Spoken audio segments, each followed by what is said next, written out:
Review for Weightless by Sarah Bannan. This is a book that has a lot of loves and a lot of hates on Goodreads. I'm probably going to give it about a 2.5. I didn't love it. It wasn't what I expected. I'd read a few heavy books. I was looking for a young adult style book. They're good palate cleansers. I picked this one up. I thought it was a young adult book. I thought there might be a little bit of a mystery on it because of the back of the book, which, okay. The bits that read, before Carolyn Lessing arrived, nothing much had ever happened in Adamsville, Alabama. Each way at dinner tables and the high school assembly, everyone would pray for the football team to win. Yeah, weird.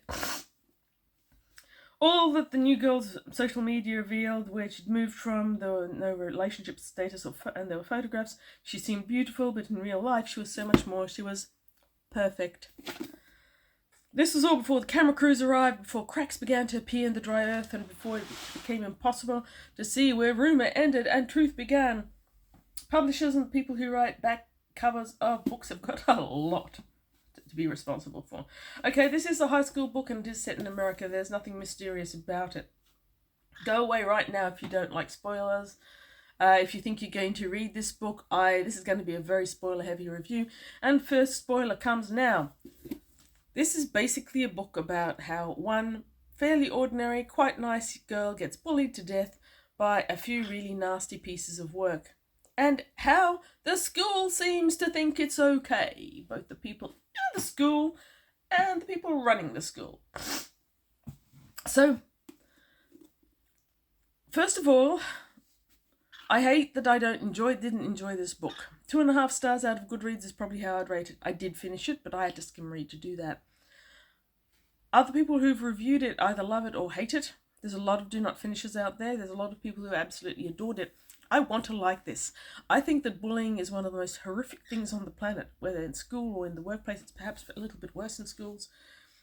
I think everything that can be done to remove it from humanity should be done, and I think this book is trying to reduce bullying. I think it's trying to make people think that it's not okay to sit back and do nothing when you see it happening. I think that's trying to make people think, especially maybe teenagers, about those small things that you do that are actually bullying. If it's trying to do these things, it might even be effective, but it's not enjoyable for me. And not because of the subject matter. The subject matter is bad, but the subject matter isn't the problem. The problems are inherent in the book itself and the writing. The writing's good, by the way. It's very young adult, but it's good. So, first thing that I really didn't like was I didn't like the foreshadowing. Up to about page 60 or 70, it was hellishly hard. Every section, every chapter finished with foreshadowing. For example, on page 45. But all of this came later, once we thought we knew what it all meant. That day, in the field, nothing had happened. A new girl had come to our town, and we saw her in the field with a football player who may or may not have been dating somebody else. You wouldn't have thought that it meant anything, but in the end, we guessed it did. But not yet. Not yet. I like drama. Shakespeare's good. A little bit overdone. Sarah Bannan, a little bit overdone. For me, anyway. So it was very high school, America, very based in sport. Praying before sports games? That made me think that it was very, very creepy. I think that's very, very creepy. That was one of the things that made me hang on for nearly half this book, thinking of maybe there's a mystery or weirdness or a cult element here that hasn't come about. But no, this is 100% normal mainstream fiction. I found it creepy. So, the strange world building. It's probably not strange world building. If you're from Alabama and a small town, you can maybe tell me if this is strange world building. To me, having a whole community that seems to revolve around a church, and the church and the high school that intertwined, when it doesn't seem to be what we call a private school, a religious school, and that seems weird. They pray before football games. Is that normal? That can't be normal. There's the thing, I had to Google it. A chastity statement or a virginity, not a virginity, a something statement where girls go to church and promise to stay virgins. That's also beyond creepy, but Christian friends or friends of mine who were brought up in Australia as Christians tell me that that isn't abnormal in some of the strange sects of America, though it isn't something that they ever encountered in Catholic schools here. So the world building to me seemed more alien than a colony on Mars. But I think that's just me. I think probably if you are a young adult who reads a lot of American stuff or watches a lot of American stuff, or if you're actually American in a high school, perhaps this will seem like normal world building. To me, it was pretty odd. The town, similarly, the town seemed abnormal, but I suspect that abnormality comes from the fact that we see this whole novel and the whole event through the eyes of probably a teenager. And that brings me back to the largest problem that I had with this book, and that I had throughout until the skim reading started on page 200 and something. First person plural. WTF, first person plural. The whole thing is a first person narration by a person who's, I don't think we ever learn their name. It's we, this. We saw, we heard, we believed, we went, we. And it's creepy. That was part of what made me think that this was actually some sort of a horror fiction. And I thought that until at least halfway through.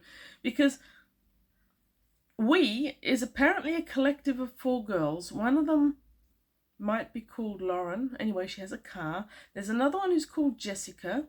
There might be one who's called Nicole, or maybe she's the one that has the car. And there's first person we.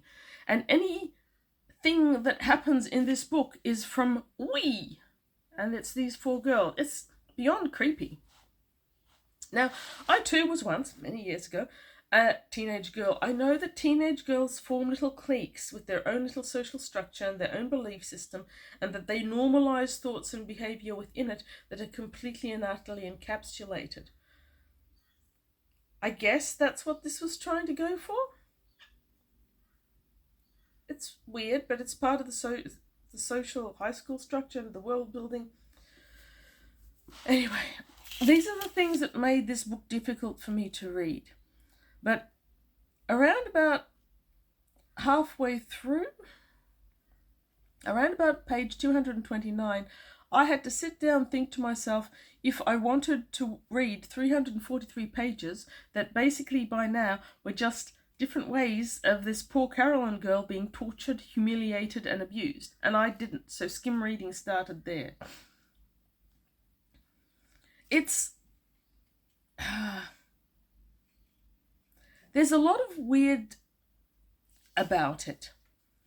The thing that I think this book is trying to do, where it tries to make people think twice. Okay, I'm going to say the narrator in this book comes across as not very intelligent. She seems fairly dumb. She might be academically okay because she's in higher classes, but she seems incredibly dense. She can't seem to tell when she saw something. She never sees anything. When we saw something, or did we just hear it, or did we see it on social media? She seems to have a complete oblivion of any moral judgment.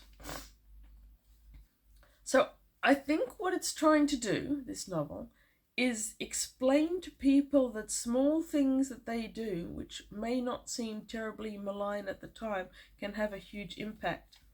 But I know teenagers, and some of them even part of the popular crew.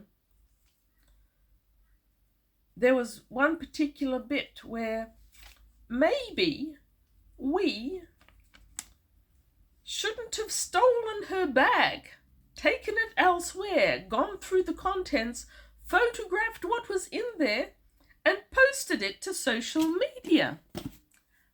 Maybe, you think? I don't know. I don't doubt that that sort of thing has been done as part of bullying. I don't doubt that things have been thrown as people. None of the actual bullying descriptions as given seem unlikely. The complete and utter lack of involvement or prevention on the part of the school officials and parents and town in general seems to be being explained away by the fact that all these adults mostly went to the same high school and they're basically the same people as the kids later on. Does that mean that none of them have evolved adult morals? Children don't have adult morals. Teenagers are still developing them. Their moral sense can be dramatic and erratic, but they do still have morals. No one in this book seems to. Certainly not we, who observed horrible things with apparently no impact. Anyway, so if you don't like reading about the actual nitty-gritty of bullying, you probably won't enjoy this book. If you think it's an important book to read for the bullying content, fair enough. It's not enjoyable, though. It's not the bullying. The bullying isn't enjoyable, but the overall, dumbed down type of writing that you get from this is also not enjoyable at all. It fails to take any moral stands throughout, and I think it does that because we are the teenagers involved and the narrators. And I think it is intentionally being dumbed down and shown to be morally depauperate in order to make a person reading this think about their actions and whether their actions are equally inexcusable as pretending to be someone's friend going to their house and opening their medical cabinet and posting on Facebook what's in there. I think everyone would know that that's wrong, but we never seem to know that anything that they do is wrong. We don't even seem to realise that two girls ganging up on another one in a change room is wrong. They don't seem to have any moral compass at all, and these people are 15, 16 level. By 15, my godson knew what was wrong and what wasn't. For absolute certainty. So I think this is being dumbed down to the lowest common denominator so that they can see when something is wrong by having read this book. You see, this is why I don't want to hate on it. If that's what it's trying to do and it achieves it with even one 15-year-old in the world, then it's a book that needs to be out there, but oh my God, is it difficult to read. Ugh. So finally, I started skim reading. I couldn't anymore. Around about April or page 230 or something. Skim read through until we finally reached the incident where the girl is actually killed / driven to suicide, whatever you want to call it. But that isn't the end of the novel. The end of the novel, after that we actually reach the repercussions, which aren't high, the effect it has on the people, which seems very moderate and not long lasting, the effects on the school, which don't seem high either, the after effects again, it's an interesting part of the book, and I did enjoy it. Again, it's all seen through we, and we seem to have no moral compass. So they're a bit weepy and a bit upset. They're angry that the police didn't give them a chance to defend the 4 people who actually abused the girl to death most actively. Not that we didn't do their part. They never acknowledged their part in any way, but they did it. So they didn't get to defend the 4 people who abused her to death. Those 4 people are given community service, so they pick up trash for a while and then everything kind of goes back to normal. The school kind of go back to normal, and by the end, these teenagers have completely wafted off the whole thing by going on a balloon ride. I don't know about this book. Like I said, if it's there to reduce bullying in any way, if it's there trying to force responsibility on the completely irresponsible, well done. It's not a book for me. I don't really think it's a book for adults. I don't know, many adults will probably disagree. Another thing that I don't do, I don't tend to read quotes on the back of a book unless I know the person who's quoting. Perhaps I should have in this case. 3 quotes, never heard of any of them. One's called John Boyne. He calls it a provocative and timely novel that unsettles the reader and challenges our view of contemporary youth. It does none of those things, in my opinion. I don't believe it's provocative. There's nothing in it that's new. I don't know about timely. I'm sure there's other books about bullying. And this is no contemporary youth of my experience or of the experience of anyone I know, I don't believe. Colin McCann, I think that might be an author actually. One of those essential stories that will capture the imagination of different generations of readers. Well, not this generation. My imagination was not captured. I was a little bit horrified at the banality of it, but that's about it. What an exceptionally annoying book. I regret having read it, to be honest. But I've read it. Maybe this review will help other people make the correct choice about this book, whatever their correct choice may be.